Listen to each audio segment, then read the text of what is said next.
Ah, eu só vou dar uma volta, vou ficar só olhando as lojas. Quem que nunca caiu nessa que atire a primeira pedra, né? Aquela voltinha pelo shopping que estourou o orçamento do mês e você não entendeu foi nada. É sobre isso que a gente vai falar agora.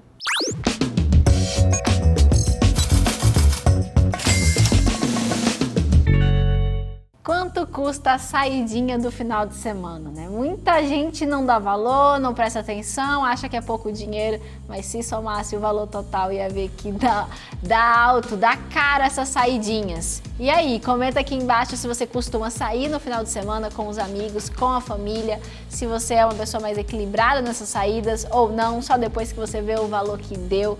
Se você tem alguém que está precisando aí, talvez de um auxílio, de uma corda, sabe, sobre esse assunto, envia esse vídeo para essa pessoa e não se esquece de curtir esse vídeo também e se inscrever no canal se você não for inscrito. Aí, Kathleen, quer dizer que você vai falar mal da gente passear? Tipo, faz parte da vida. Realmente, faz super parte da vida. Lazer é importantíssimo. Você não pode ser só trabalho, né? Trabalho, trabalho, trabalho. A gente precisa de lazer, a gente precisa de descanso. Mas você sabe, eu tenho que te dizer isso. O lazer precisa estar dentro do seu orçamento, precisa estar dentro da sua realidade financeira. O problema não está em sair, em passear, em se divertir. O problema está quando a gente extrapola isso demais, quando a gente perde o equilíbrio. Então, se você tiver equilíbrio, se isso está dentro das suas finanças, está tudo certo, eu não vou reclamar contigo, certo? Então, o que é o ideal? É você se programar antes de você sair, antes do mês que você vai acontecer, as coisas que você quer fazer, os passeios que você quer fazer, chegarem. Então, por exemplo, se você criar uma meta para isso, vai ser ótimo. Ah, eu sei que mês que vem vai ter, não sei, alguma coisa que eu quero fazer em São Paulo. A gente não tá aqui pertinho de São Paulo, então às vezes a gente quer dar uma passeada lá em São Paulo no domingo, algum feriado, coisas desse tipo. Então você já sabe que mês que vem você vai encontrar uns amigos lá, alguma coisa assim. Então você precisa colocar isso dentro do seu orçamento e se tornar uma meta para aquele ano, naquele mês. Eu vou precisar separar, sei lá, 100, 200 reais para fazer esse passeio. Não, vai ter que ser um passeio mais barato, com 50 reais eu vou ter que passar. E aí você vai se organizando para isso. Quer dizer, então, Kathleen, que eu nunca posso fazer nada espontâneo, alguém me chamou, eu nunca posso ir porque eu não me planejei, não botei aquilo nas finanças do mês?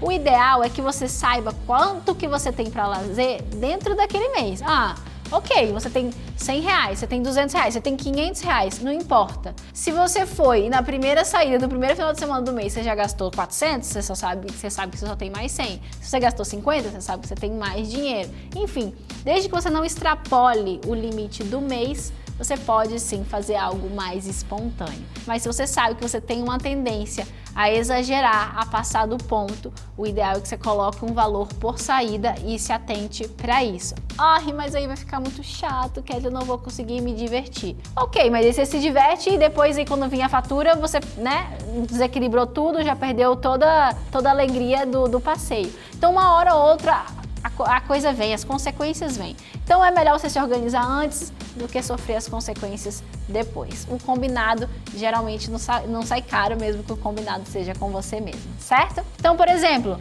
você tem filhos.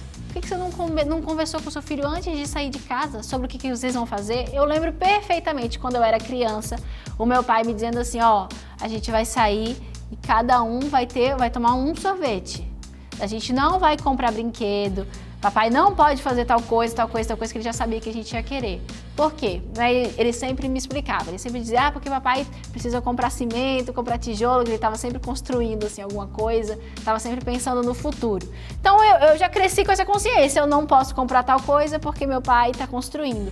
E as crianças entendem, mesmo que do jeito delas, que alguma coisa está acontecendo, é por isso que você não está deixando, não é porque você é um pai ruim, uma mãe ruim, é porque aquele dinheiro está indo para outra coisa.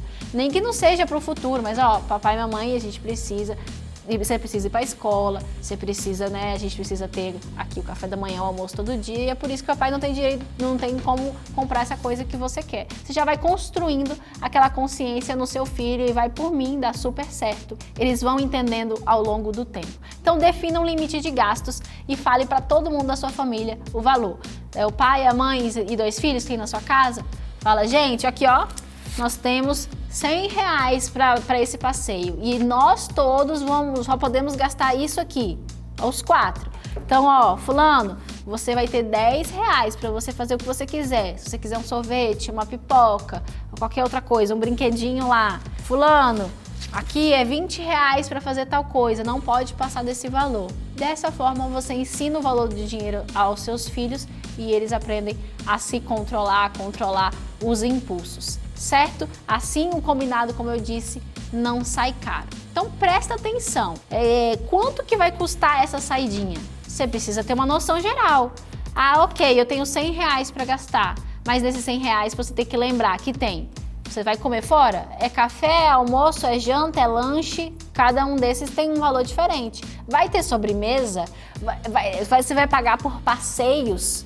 Tem que pagar o estacionamento e a gasolina, e se tiver pedágio, e a pipoca, e o brinquedo, e tá tudo isso no orçamento. Esse é o único passeio do mês, você vai fazer tudo num final de semana só e o resto do mês vocês vão ficar em casa comendo pipoca, assistindo televisão, é isso?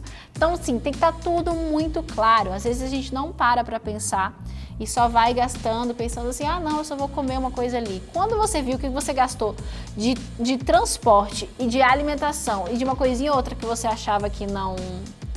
que era bobeira, no final do mês dá muito dinheiro, ainda mais se você fizer isso com constância. Então ensine os seus filhos sobre limites e ensine a você mesmo sobre limites, se é o que você está precisando. Agora, o que aconteceu com a pandemia que não adiantou muito, né?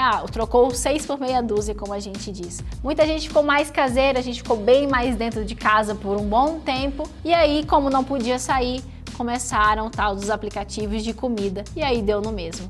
Antes a gente saía talvez uma vez a cada final de semana e agora, como o aplicativo tá no celular, tá na mão, tem gente que tá pedindo delivery todo dia. E aí, o que adiantou? O descontrole tá do mesmo jeito, não é porque você não foi lá fora comer, que você tá pedindo dentro de casa, que você não tá descontrolado. E se você somasse esse valor, também daria alto. Então, esses deliveries aí precisam estar dentro do orçamento também que você tem para alimentação ou para lazer, se é o que você vai fazer no final de semana, certo? Mesmo que você não tenha filhos, você também precisa aprender a se controlar, se você for solteiro ou não. Você viu uma promoção, tenha domínio próprio, se não é uma coisa que você está precisando na hora, se não é uma coisa que você se programou, de não comprar. Você não precisa sair parcelando tudo porque você viu uma promoção. Eu já passei por isso algumas vezes.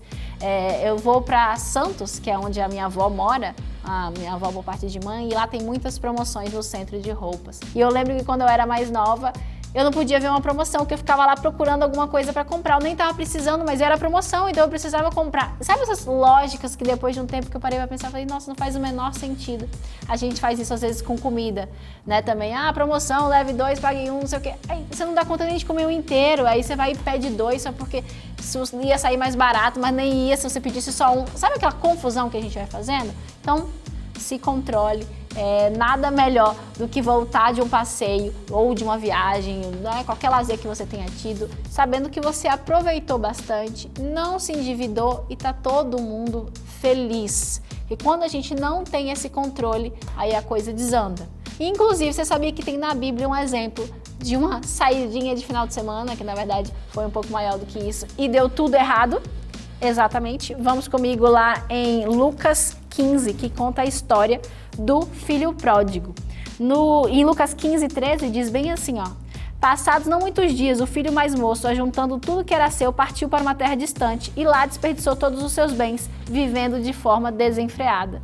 Ou seja, ele achou que a vida era só farra, que era, né, de uma saidinha de final de semana a outra, torrou todo o dinheiro que ele tinha e aí depois teve que voltar para a casa do pai, triste, arrependido, sem nada. Por que eu estou contando essa história? É claro que aqui na Bíblia a gente está falando da história do filho pródigo e essa história tem a ver com a nossa relação com Deus e não necessariamente, né, com o dinheiro. Mas na história aqui, o pai, que é Deus, ele perdoou o filho. Porém, na vida, nesse mundo que a gente vive, não existe essa graça toda, essa graça de Deus. Ninguém fica perdoando gente irresponsável que gasta todo o seu dinheiro com o que não devia. Então, seja prudente, gaste seu dinheiro com sabedoria, para não dar uma aí de filho pródigo e depois ter que sofrer as consequências, né? Porque Deus tem a graça, mas o mundo não tem, não. Então você vai ter que pagar isso aí de alguma forma, vai ser muito mais complicado. Então seja responsável, aproveite a vida, mas com responsabilidade, né? Com segurança. Então é isso que eu desejo para você, que você aproveite o próximo final de semana com sabedoria, com juízo e lembrando de todas as dicas que eu te dei. Até a próxima. Tchau!